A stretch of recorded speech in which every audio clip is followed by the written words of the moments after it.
Welcome to maamis விருந்து. இன்னைக்கு நான் உங்களுக்கு போலி செய்யறது எப்படி என்று காட்ட போறேன். வாங்கோ பார்க்கலாம். போலி செய்வதற்கு தேவையான பொருட்கள்: 300 கிராம் கடலை பருப்பு, 280 கிராம் பிளேன் ஃப்ளவர், 120 கிராம் தேங்காய்ப்பூ, 125 கிராம் கித்தூள் சர்க்கரை, 5 டேபிள் ஸ்பூன் சன்ஃப்ளவர் எண்ணெய், 1 டீஸ்பூன் ஏலக்காய் பவுடர், அரை டீஸ்பூன் உப்பு, அரை டீஸ்பூன் மஞ்சள் தூள், தேவையான அளவு நெய், தேவையான அளவு தண்ணீர். ஃபர்ஸ்டா ஒரு பாத்திரத்துல பிளேன் ஃப்ளவர் போடுங்க, மஞ்சள் தூள் போடுங்க, உப்பு போட்டு எல்லாத்தையும் சேர்த்து மிக்ஸ் பண்ணுங்க. 2 டேபிள் ஸ்பூன் சன்ஃப்ளவர் எண்ணெய் விட்டு எல்லாத்தையும் ஒண்டா சேர்த்து குழையுங்க.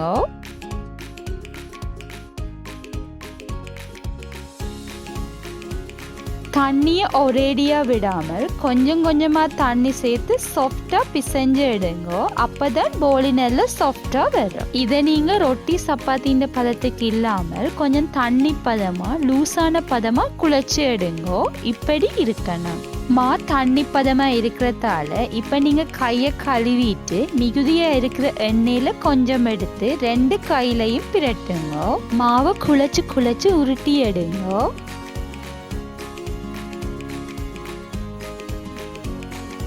அடுத்து உருட்டி எடுத்த மாவை ஒரு பவுல்ல வச்சு மேல கொஞ்சம் எண்ணெய் பூசி மூடி 2 மணித்தியாலம் ஊற வையுங்க.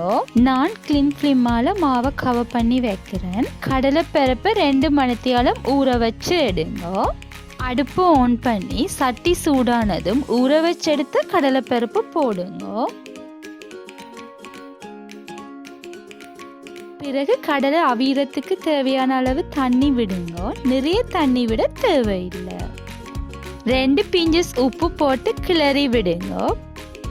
பாத்திரத்துல விட்ட தண்ணி வத்தி வரும் வரைக்கும் கடலை பருப்பு அவிய விடுங்க. பிறகு மூடி அவிய விடுங்க. கொஞ்ச நேரத்தால திறந்து பார்ப்போம். கடலைப்பருப்பு அவிக்கும் போது மேல எப்படி நுர வந்தா வெளியில எடுத்து போடுங்க. கடலைப்பருப்பு அவிக்கும் போது பொங்கி வந்தா மூடிய எடுத்து விடுங்க. கிளறி விடுங்க. பாத்திரத்துல கொஞ்சம் தண்ணி இருக்கிறதால திரும்பவும் மூடி அவிய விடுவோம். கடலைப்பருப்பு நீங்க ப்ரெஷர் குக்கர்லையும் அவிக்கலாம். அப்படி நீங்க ப்ரெஷர் குக்கர்ல அவிக்கும் போது 2-3 விசில் வந்த பிறகு அடுப்பை ஆஃப் பண்ணி கொள்ளலாம். இப்ப பாருங்க, தண்ணியெல்லாம் வத்தி கடலை பருப்பும் அவிஞ்சு வந்துட்டது. அடுப்பு ஆஃப் பண்ணி கொள்ளுவோம். அவிச்செடுத்த கடலை பருப்பு ஒரு பாத்திரத்துல போட்டு ஆற விடுங்க. இப்ப கடலை பருப்பு ஆறிட்டுது. இதை அரைச்செடுப்போம். எந்த மிக்சியில கடலை பருப்பை ஒரேடியா போட்டு அரைக்க முடியாதுன்றதால நான் ஹாஃபா போட்டு அரைச்செடுக்க போறேன். கடலைப்பருப்போட அரைவாசி அளவு தேங்காய் பூவையும் போட்டு அரைச்செடுப்போம். நிறைய நேரம் அரைக்காமல் கொஞ்ச நேரம் அரைச்சாலே காணும். கடலைப்பருப்பு அரைச்செடுத்த பிறகு அரைவாசி ஏலக்காயையும் அரைவாசி அளவு சர்க்கரையும் போட்டு மிக்ஸ் பண்ணுங்க. சர்க்கரையை முதலே போட்டு பருப்போட அரைச்சா தண்ணி ஆகிடும். அதால தான் இப்ப போட்டு அரைக்கிறேன். பிறகு அரைச்செடுப்பேன். நான் இந்த கித்தூள் சர்க்கரை நார்மலா பாவிக்கிறதால இதுல டஸ்ட்களோ மண்ணுகளோ இருக்கிறதில்ல. நான் இந்த அளவு சர்க்கரை தான் போட்டேன்னா நீங்க உங்க இனிப்புக்கேற்ப கூடவோ குறையவோ போடலாம்.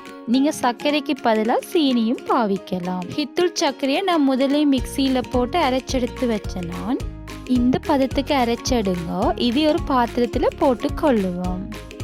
மிகுதியா இருக்கிற கடலைப்பருப்பையும் இதே மாதிரி அரைச்செடுப்போம். கடலைப்பருப்பு மிக்சியில போட்டு அரைக்கும் போது நிறைய நேரம் அரைக்க தேவையில்லை. மிக்சியை 2-3 தடவை ஆன் பண்ணி ஆஃப் பண்ணினாலே காணும். ஏலக்காயை நீங்க முதலே பருப்போட சேர்த்து அரைச்செடுக்கலாம் அல்லது சர்க்கரையோட போட்டும் அரைச்செடுக்கலாம். அரைச்செடுத்த கடலைமா மிக்ஸை உருண்டைகளாக உருட்டி வையுங்க. இப்ப கடலை மாவை உருண்டைகளாக உருட்டி எடுத்தாச்சு. 2 மணித்தியாலத்துக்கு பிறகு குழைச்சி வச்ச மாவை பார்ப்போம். மாவை எடுக்கிறது முதல் கையில ஆயில் பூசினீங்களா மாவை எடுக்கும் போது ஒட்டாமல் இருக்கும். நல்லா சாஃப்டா வந்திருக்கு.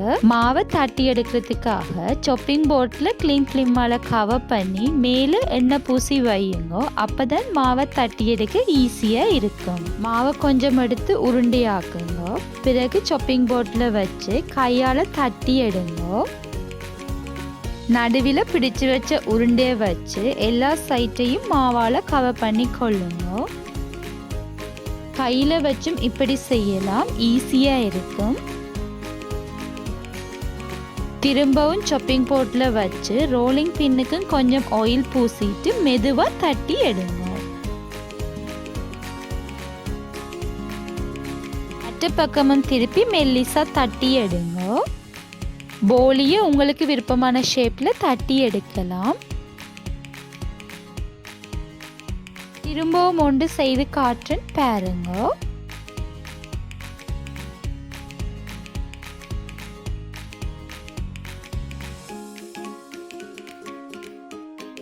டைட்டாக எல்லா பக்கமும் கவர் பண்ணுங்க. மா கூடவா மேலால் வந்து ரிமூவ் பண்ணி விடுங்க.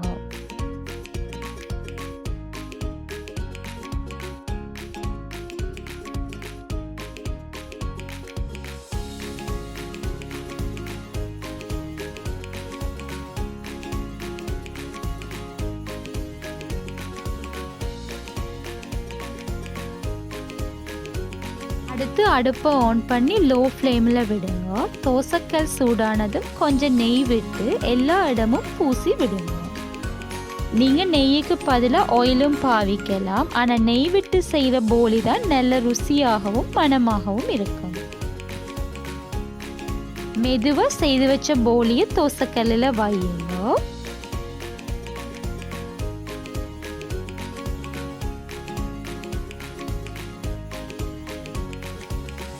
பெரிய நேரம் விடாம 1-2 நிமிஷத்தால மற்ற பக்கம் திருப்பி விடுங்க.